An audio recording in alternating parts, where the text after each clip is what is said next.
It was dark.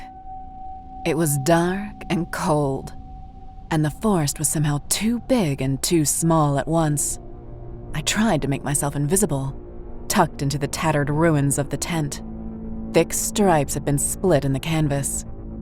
My big brother's hand was visible through the flaps, laid out on the ground. I could see where blood had pooled around him, turning the earth to mud. His hand was pale. The color had drained out of him, along with the thick red liquid that sustained his life. His fingers were outstretched, the tips of them still dug into the soft, loamy soil. He had been trying to pull himself away from the monster, but also towards me. Even at the very end, my big brother's only concern had been keeping me safe. My hand was pressed so tightly over my face, it actually made the tip of my nose hurt. I pulled in a breath and held it for as long as I possibly could, and then let it out in a shaking, shuddering exhale. My fingernails, bitten ragged, dug into the soft meat of my cheek. They were leaving bright red crescents in the skin. My knuckles were aching and had gone stiff, the joints locking up. I could hear it out there, moving through the underbrush of the forest. The Rake. We had just wanted to come out here for the weekend, a fun retreat. Me, my brother, and his girlfriend. I had just gotten home from college. During the last break, my brother had confessed to me that he wanted to propose to his girlfriend, but not until after I met her. He wanted to make sure that I liked her, that she liked me, and that we could all be a good family for each other. Time had worked against us, though, and I hadn't been able to spend more than an hour with her. This was supposed to change that. A family bonding experience and one last get-together before my brother proposed. It was supposed to be fun. Fun. Now, they were both dead. They were dead and I was alive. But for how much longer? The Rake was still out there. It moved into view of the tent flap. It was a hunched-over humanoid figure, so emaciated that its ribs were visible, each individual notch between his skin. On each hand, his fingers were elongated, pulled into long, horrendous claws that clicked and clacked against each other as they moved. The Rake was on all fours, moving more like an animal than a man. His eyes were bright golden, glinting in the darkness. There was something totally unnatural about the way the monster swayed through the ground, like it didn't know if it was more man or beast. I breathed in and out, the air turning hot and wet against my palm. Drool had welled up in my mouth, but I was afraid to swallow it, worried that even that slight sound might be enough to bring the monster's wrath down upon me. I let it slide from the corners of my mouth instead, down my chin and between my clenched tight fingers. My eyes narrowed, my brows twisting down. I tried to figure out how to get out of here in one piece, but Mary had tried to run, and the Rake had grabbed her. He had knocked her down like an animal and used those awful long claws to rend open her back, slashing at her as she screamed. There had been so much blood. It had sprayed out of her in great arcs with each swipe of the claws, clothing and flesh rending easily beneath the monster's rage. Muscle had met the same fate. Mary had tried to get away, but the Rake was stronger. The struggling had stopped. I could do nothing but hunker down in the tent and watch as she grew weaker and weaker. And then as her screaming, crying, and struggling stopped completely. He had killed her too. For what? It didn't look like the Rake had any intention of eating them. Was this just about having come into its territory? Were we trespassing on something that we didn't understand? There was no one around to answer my questions. There was no one around to help me either. Whatever happened, it was going to be on me to survive. It moved closer to the tent.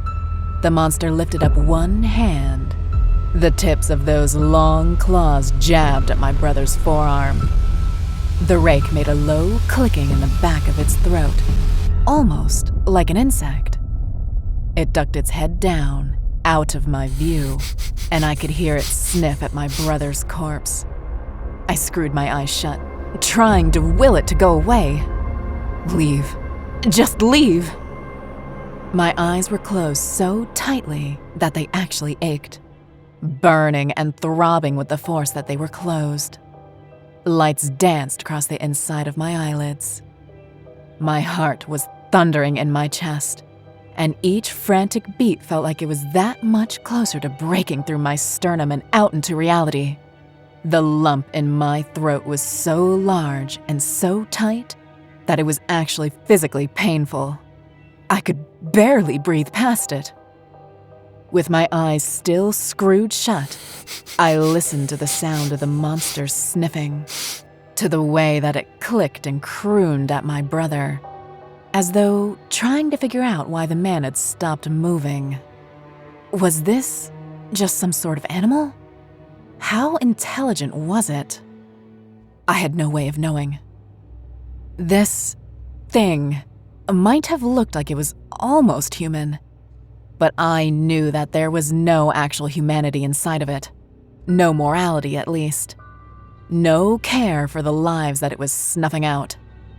I prayed that the rake would simply leave, and the campsite would fall back into a sort of blissful silence. My family would still be dead, but at least I would have a chance at living.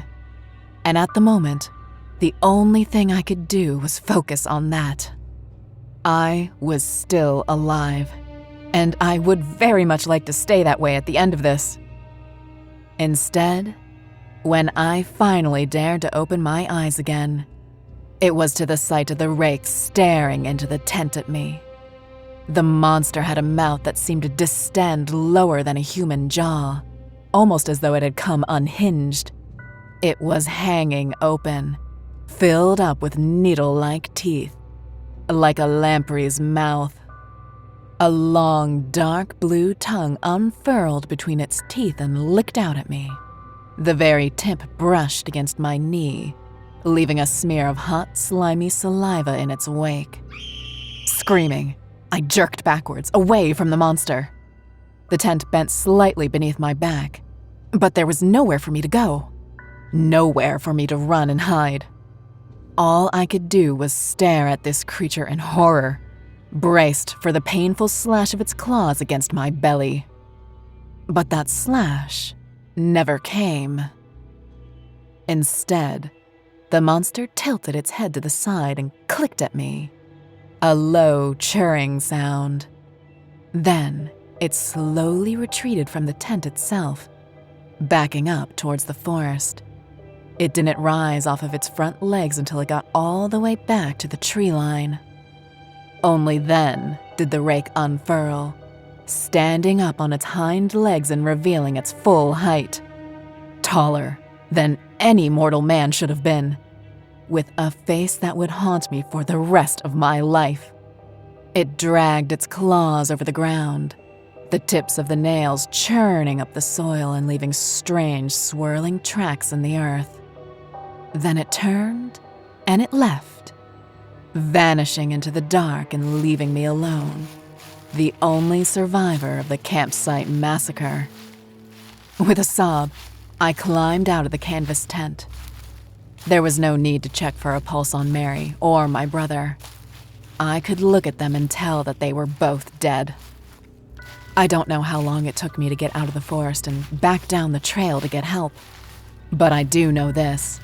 When I told the park ranger what had attacked us up in that tent, a strange look crossed his eyes, and he told me in a voice that sounded like a warning. "Nothing but bears in that part of the woods. Must have been a bear." I knew that it wasn't a bear. I still know that it wasn't a bear. And I hope that you do too. Don't go into the woods. Don't go camping. And if you do, never let your guard down. Who knows when the Rake will strike again, or if it will decide to kill you, or let you live in fear forever. Subscribe today, or beware.